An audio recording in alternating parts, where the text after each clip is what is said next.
dumps, tunnels, backrooms, and more. Part 2.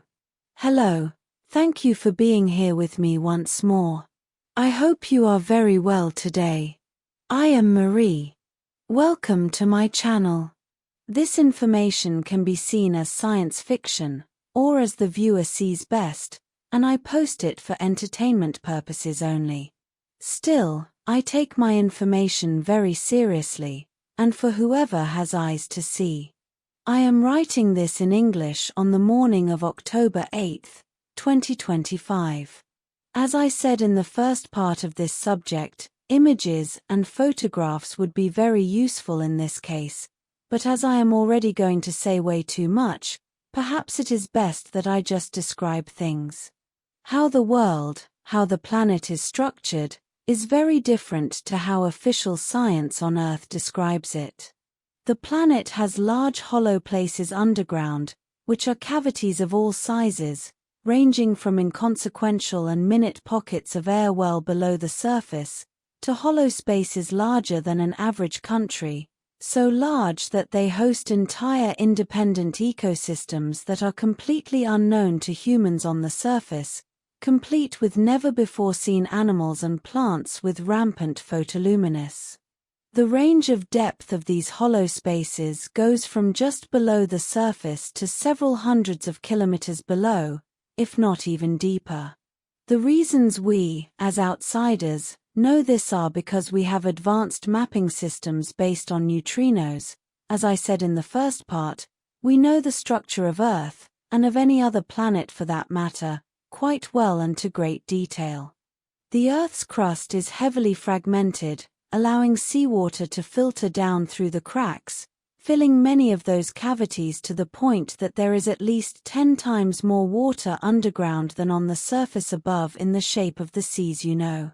When some of that water deep underground is trapped in tight spaces between the Earth's crust, it is subjected to immense pressure that causes it to boil and to change chemically, blending with other minerals and elements that surround it and in which it is, forming what you know as hydrocarbons, which are the result of natural movements of the Earth's crust, therefore are highly renewable and have absolutely nothing to do with fossils.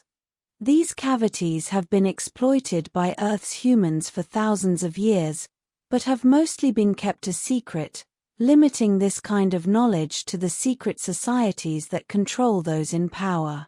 One of the main reasons why this knowledge is so limited for the people on the surface is because those who control Earth's society there live and dwell deep underground, where they have developed an advanced interstellar civilization based on exploiting those above, and imposing a false cosmological and base reality narrative that suits their needs and facilitates their exploitation. Everything is fragmented and compartmentalized, so each person supposedly in the know only has a small picture of everything that is going on, and only on a need-to-know basis.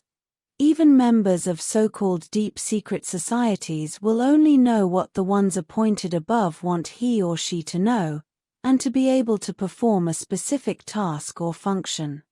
Furthermore, the deep secret societies also spread lies and false narratives onto the members of other, not-so-deep secret societies, who in turn do the same to other even shallower ones, especially to the ones who must deal with the normal surface-dwelling population.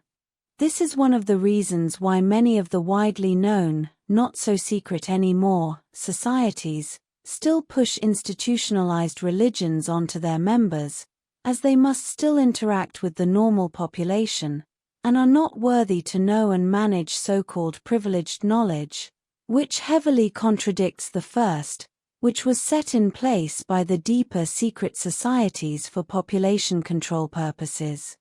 All this means that there is no one place to research all this information, being that all that is left to do is study everything that may be related and can be found, and then add the dots, but it is still possible, always having in mind that the most important books have been sequestered or destroyed by the powers that be.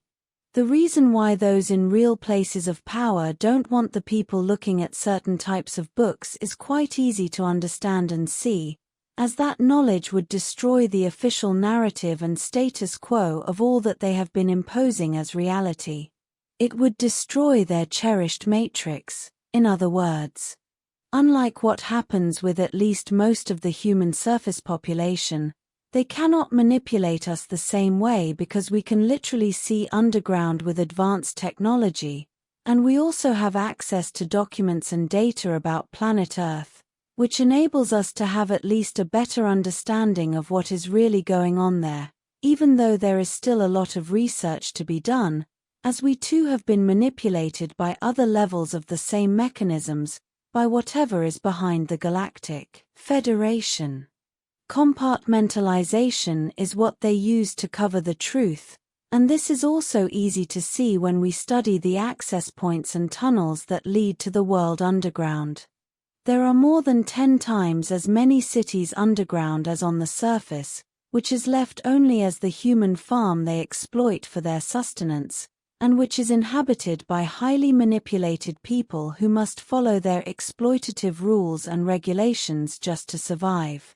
Just about every major city has countless access points to the world underground, but most of them are camouflaged as normal tunnels, perhaps as the remains of older subway systems which are no longer in service. Others are said to be old tunnels which were used in the time of the Prohibition, and others are said to be abandoned tunnels and catacombs which were used in times of religious persecution, and so on.